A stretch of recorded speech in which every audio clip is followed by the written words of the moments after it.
Hello everyone! I'm pleased to welcome you to this webcast on the new Section 2, Concepts and Pervasive Principles, which is part of the third edition of the IFRS for SMEs Accounting Standard, defining and explaining the concepts and principles underlying the rest of the standard.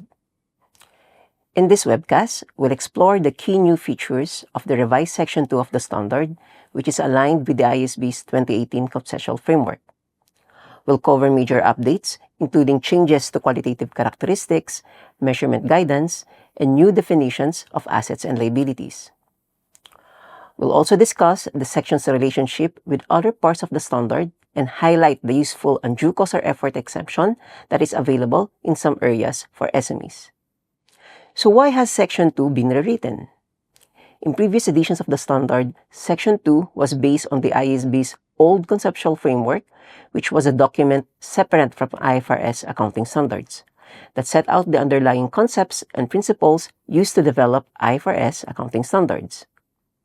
In 2018, the IASB issued a new Conceptual Framework for financial reporting with several differences from the previous version, including changes to the definitions of assets and liabilities.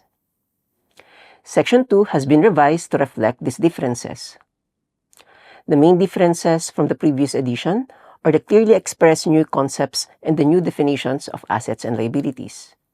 These definitions have new recognition criteria and will change the way that SMEs refer to Section 2 in relation to the rest of the standard. We'll see later how the concept of undue cost or effort remains in place and how SMEs can use it. Let's look first at qualitative characteristics of financial information. The previous version of Section 2 included a list of qualitative characteristics but did not indicate how to prioritize them. In this edition, the characteristics have been divided into those that are fundamental and therefore of most importance, and those that are simply enhancing. The enhancing characteristics are still important but would usually be considered after the fundamental characteristics of relevance and faithful representation. The standard says that information is relevant if it can influence users' decisions, and it must faithfully represent the substance of what it purports to represent. All reporting has cost for an SME, so there is always a balance to be struck between improving the quality of financial information and keeping the cost manageable for SMEs. The IASB considered this balance in setting the requirements in the rest of the standard. Another new area to look at is the new definition of an asset and a liability. Although these definitions might at first seem pretty similar to those in the old Section 2, they have a different emphasis. In particular, the old definition of an asset referred to future economic benefits expected to flow to the entity, and the old definition of a liability referred to an obligation that is expected to result in an outflow. The definitions no longer refer to an expectation.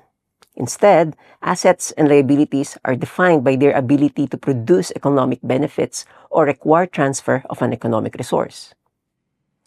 The standard explains what each part of each definition means, and then goes on to say that not all items that meet the definition of an asset or a liability would be recognized. Only those for which recognition would give relevant information that faithfully represents the asset or liability. So what has happened to the probability condition that took into account expectations of inflows or outflows? Does this change mean that more assets and liabilities will be recognized than before? So in practice, not necessarily. SMEs will use Section 2 for the definition, but will refer to other sections of the standard for guidance on relevance and faithful representation.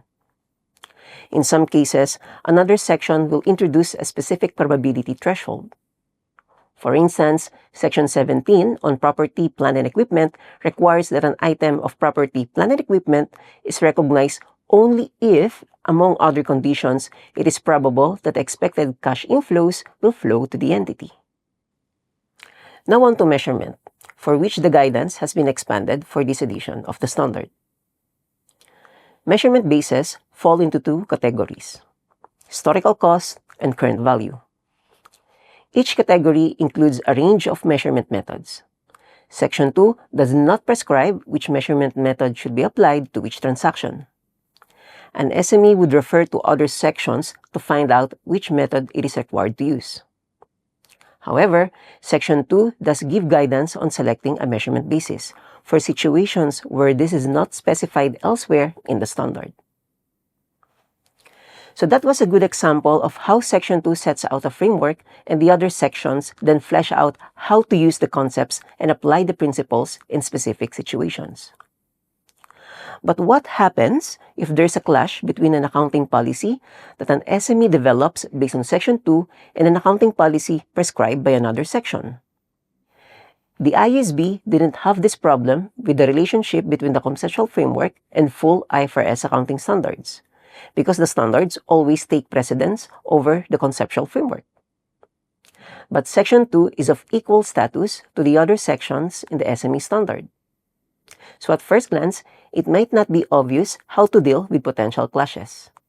To resolve this problem, the IASB included a specific requirement in Section 2 stating that in cases of apparent disagreement, the more detailed requirements in individual sections always take precedence over treatment developed by an SME based on the concepts and principles in Section 2. This override only applies to policies developed using the standard. An SME must not use a policy based on full IFRS accounting standards if this contradicts the concepts and principles in Section 2. Here's a brief example to illustrate how Section 2 relates to other sections. If Section 18 on intangible assets other than goodwill had no requirements related to amortization, it might be reasonable for an SME to develop an accounting policy for its purchased brand asset, assuming it has an indefinite useful life and is therefore not amortized. However, Section 18 is clear that all intangible assets are treated as having a finite useful life, so the theoretical policy based only on the Section 2 principles would not be acceptable.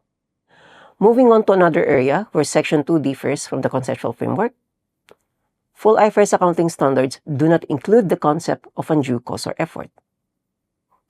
Section 2 explains the concept and states that other sections of the standard might offer exceptions relating to recognition, measurement, or disclosure for circumstances in which the requirement would, in management's judgment, require cost or effort greater than benefits to users.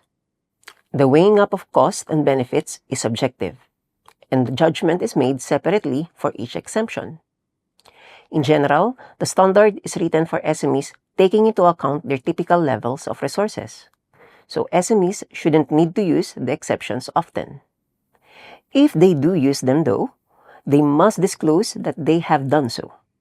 Generally, they will also need to assess whether it is appropriate to use the exemption for subsequent measurement. Over time, SMEs might develop their capabilities or their resource base and find that, for instance, a fair value measurement that was too costly to obtain in the first instance is in later years within reach. Undue cost or effort exemptions are generally available at initial recognition of an asset or liability. If an exemption is also available relating to subsequent measurement, the SME needs to assess its use for each reporting period to be confident that it still applies. So this slide shows all the areas where an undue cost or effort exemption is available. We can see that they are specific exemptions rather than a blanket exemption relating to whole sections, and that many relate to fair value measurement, which can be more costly and a challenging area for SMEs. The educational module on Section 2 gives more detail on how undue cost or effort exceptions are used.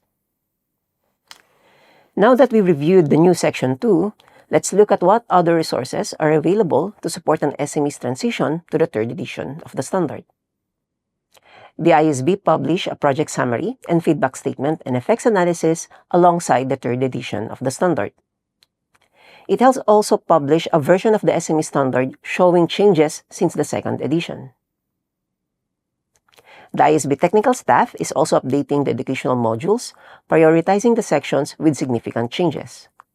These modules provide support to anyone learning about or applying the standard and include a comparison between each section of the standard and the related full IFRS accounting standard. The updated version of Module 2, covering Section 2, is now available. Quarterly newsletters and a podcast series dedicated to the standard are also available. The newsletter summarizes news, events, and other information related to the standard. The podcasts offer bite-sized insights to support implementation. And finally, you can submit implementation questions about the standard at any time. You will find the link to submit questions on the Supporting Implementation page on the IFRS Foundation's website. And with that, we have reached the end of this webcast. Until the next webcast, thank you very much for watching and listening.